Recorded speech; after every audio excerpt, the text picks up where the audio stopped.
All right, welcome to this explainer. Today we're breaking down a pretty fantastic case study on the absolute survival rules for everyday expenses. We're going to look at a guy named Boo. Now, Boo is a hip-hop producer. He makes real cash, he runs his own studio, and he's basically living the dream. We're going to use his story, keeping things punchy and street smart, to figure out exactly how to stop your money from just magically disappearing every single month.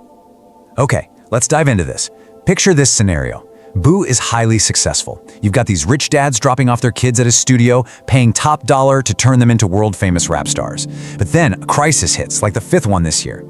The wealthy parents completely panic, they load their kids onto private business jets, and they just fly them abroad. Suddenly, Boo's rent skyrockets, his equipment costs surge, and his clients, they're totally gone. He's left alone with mounting debts, which brings us right to the question on the screen. How does he end up completely broke without actually buying anything big? Now you might be wondering, was he out there buying sports cars and designer clothes? Nope, but looks at his life and genuinely thinks he's being frugal. I mean, he lives in a cheap, rented one-room apartment on the absolute outskirts of town. He drives an old beater car. He's even walking around with last year's iPhone. He hasn't bought anything major in the last 12 months. But then, he opens his banking app and the reality hits him like a ton of bricks. Zero balance, zilch, nothing. It's a complete financial mystery. How on earth did he lose everything while barely spend it? That brings us to Section 1, the downfall of rap producer Ba. We are going to identify those silent budget killers. Because as it turns out, what brought Boo down wasn't a luxury yacht.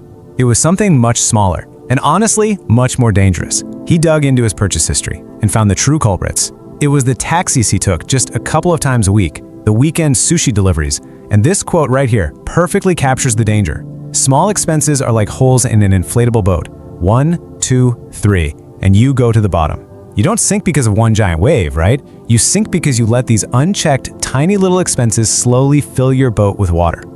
To survive those sinking moments, you need a clear goal, and more importantly, you need what we call a financial safety cushion. Look, life, especially business life, is wildly unpredictable. If you don't have 3 to 4 months of living expenses stashed away to survive without a single dime of income, that unpredictability will absolutely crush you. Buddy completely lacked this foresight. He kind of thought money was just paper to be enjoyed in the moment. And that total lack of a safety net, that's what left him drowning. Moving on to Section 2, bookkeeping and rejecting spontaneity. This is where we start taking control of the chaos. So how do we actually fix this? This is where Basea begins his real steps to recovery. And it involves strict bookkeeping and completely eliminating spontaneous purchases. We've got to separate what keeps you alive from what drains your wallet. Your absolute needs: rent, transport, food. But those silent killers live in the quality of life overpays column, the sushi, the excessive taxis. Now, what's really interesting about this slide is my absolute favorite example here. Overpaying for 3-ply Alpine scented toilet paper. I mean, sure, it's nice, but is it really worth sinking your financial ship over?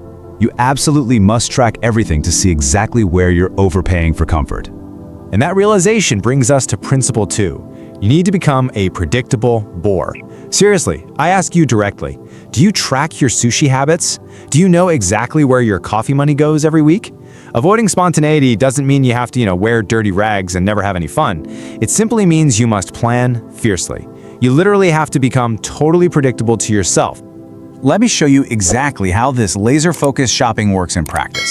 Step 1, set a rigid task. For example, Burke decided he needed exactly 5 chairs for his studio. Step 2, buy absolutely nothing else. When he goes to the store, those 5 chairs are the only things that exist in the entire universe.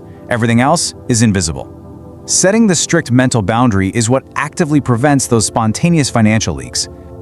All right, Section 3, investments instead of a smelly sneaker. Let's talk about beating inflation. Listen up, because hiding uninvested cash is one of the most dangerous things you can do for your future. Here's the golden rule: 10 to 15%. You must automatically save 10 to 15% of all your income. Put it in a separate account right away. And yeah, it hurts at first when you realize you can't just blow that cash on a wild office party. But once it's automatic, I promise, you won't even miss it. But where do you actually put it? Well, Besson, being a simple guy, had this childhood habit of hiding his money in a little bag stuffed inside a smelly sneaker, so his older brother wouldn't find it. But if you do that as an adult, inflation is going to eat your money alive. $100 today won't buy $100 worth of goods next year. The smart play is putting it in a bank deposit where it's actively earning interest. And I know what some of you are thinking, but what if the bank completely fails? Well, let this number reassure you. 1.4 million rubles. In Russia, the state legally insures your bank deposits up to 1.4 million rubles. Even if your bank goes completely under, you get your money back up to that limit. It is vastly safer than your old sneaker. And this brilliantly illustrates the sheer variety of ways you can protect and grow your cash today. We're talking bank deposits, holding foreign currencies like dollars and yuan, buying gold, crypto, real estate, stocks, or even investing in startups. Diversification is your absolute best friend here. For Boo, he looked at his options, safely locked his remaining cash in a reliable bank at a 5% interest rate, and smartly reinvested the rest directly into advertising for his studio. Next up, Section 4, Haggling and Tax Deductions. This is all about keeping what is rightfully yours. Look, business is a tough, gritty game. The source material actually shares this slightly edgy poem about how one day you're miserably cold calling from a smelly notebook and the next day a competitor just steals your client. You have to fight for every single penny. So the crucial point is, 3,600 is not 5,600, you know? You have to knock off your crown. Forget your pride. Actively haggling for discounts, whether you're at a street market or in a fancy glass business center, saves you actual cash. Arrogance is expensive, negotiation is profitable.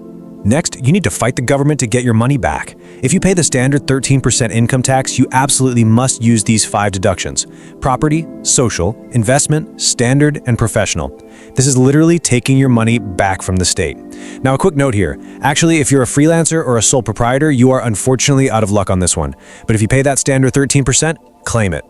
Which brings us to Section 5, Finale, the safety cushion in action. And guys, get ready for the twist. We've seen Buck completely overhaul his life with intense new financial hygiene. But did doing all of this actually save his hip-hop studio? Let's move to the timeline and see how this builds. Point 1. 2020, he opens his dream studio. Point 2. The crisis year hits and those rich kids flee on private jets. Point 3. The education era. Bug gets serious. He haggles, he builds his safety cushion, he literally fights grandmas at the grocery store for discount kefir. He does everything perfectly right. And point 4, today, the twist. His studio still failed. Why? Because those rich hip-hop kids grew up and went off to study at the prestigious MGMO University. They just didn't need a rap producer anymore. And that brings us to our final provocative thought. Will financial literacy save your business from failure? No. Markets change, clients grow up, crazy crises happen, but it will save you. Because Buddy had built that safety cushion, he wasn't completely destroyed when the studio closed. He had the financial breathing room to pivot, and today he's successfully hosting live rap battles. Financial literacy gave him the power to survive the crash and rewrite his own ending. And that is the ultimate takeaway. Protect yourself first so you can always live to fight another day.